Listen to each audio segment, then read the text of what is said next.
Hi friends, మీ ఇంట్లో బాగా పండిన బనానాస్ ఉన్నాయా? పడేస్తున్నారా? పడేయకండి, ఇట్లా ట్రై చేయండి. చాలా హెల్దీ అండ్ టేస్టీ ప్యాన్ కేక్స్ని తయారు చేసుకోవచ్చు. కొద్దిగా బెల్లం వేసుకొని, ఒక స్పూన్ పెరుగు, కొద్దిగా జీలకర్ర మన డైజెషన్కి బాగా పనిచేస్తుంది. ఒక స్పూన్ బియ్యం పిండి, ఒక కప్పు గోధుమ పిండి, కొద్దిగా నెయ్యి వేసుకొని జారుగా దోశ పిండి కన్నా కొంచెం గట్టిగా కలుపుకోవాలి.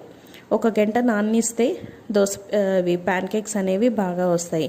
లేదంటే అప్పటికప్పుడైనా వేసుకోవచ్చు.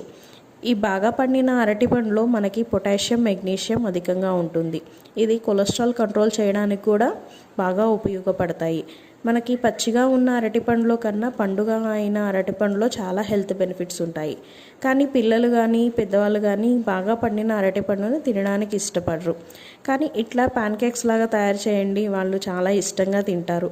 చిన్నపిల్లలకైతే కొద్దిగా నెయ్యి వేసి అటు ఇటు కాల్చి ఈవినింగ్ స్నాక్లా కానీ